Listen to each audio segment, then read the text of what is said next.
हरिओम नमस्कारम।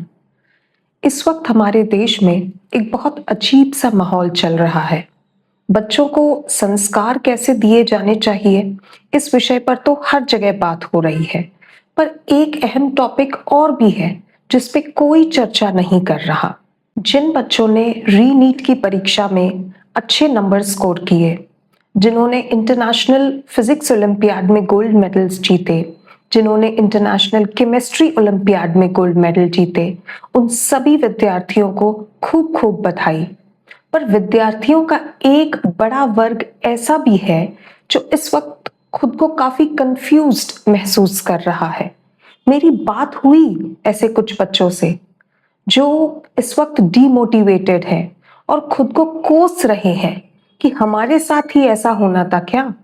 जिस साल हम सीबीएसई 12th बोर्ड एग्जाम देने वाले थे, जिस साल हमें नीट की परीक्षा देनी थी, उसी साल देश में ये सारी मुसीबतें होनी थी क्या? ये सारा कुछ हमारे साथ ही क्यों हुआ? देखो, जो हुआ है वो तो अत्यंत दुखद है, पर इरिवर्सिबल भी है। इस वक्त मैं सभी बच्चों से सिर्फ एक बात ये कहना चाह रही हूं कि कमजोर क्यों पड़ रहे हो, हार क्यों मानते हो, इतनी जल्दी गिव अप क्यों कर देते हो।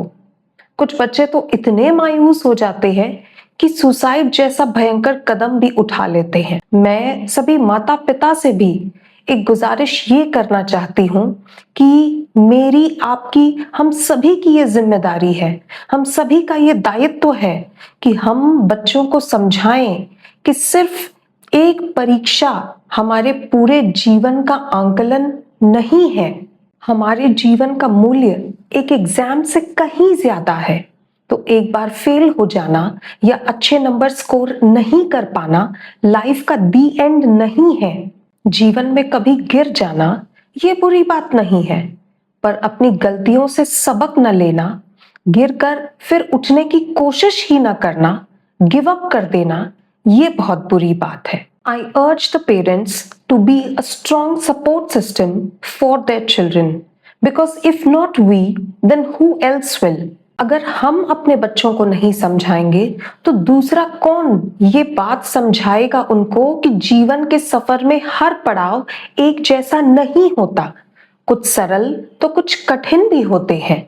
जैसे साल का हर दिन एक जैसा नहीं होता, किसी दिन तेज धूप होती है तो किसी दिन उसी सूर्य को काले बादल ढक भी देते हैं, तो इससे डरकर घबराकर अगले दिन सूरज फिर से उगना छोड़ नहीं देता।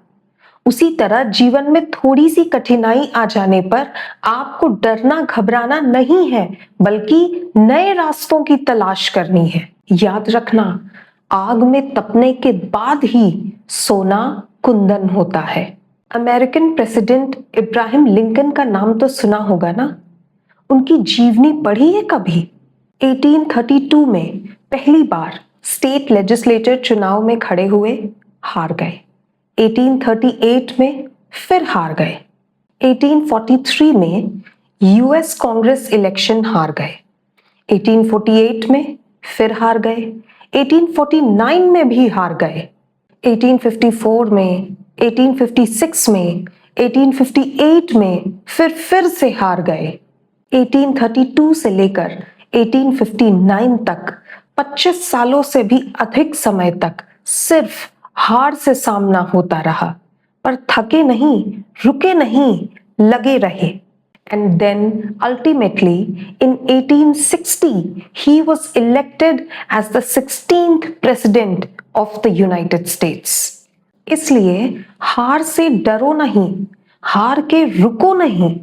Don't let tough times overpower you. Don't get despondent. Don't let negativity get the better of you. Work on yourself. अपने फेलियर्स को सफलता तक पहुंचने की सीढ़ी बनाओ। Grow through what you go through.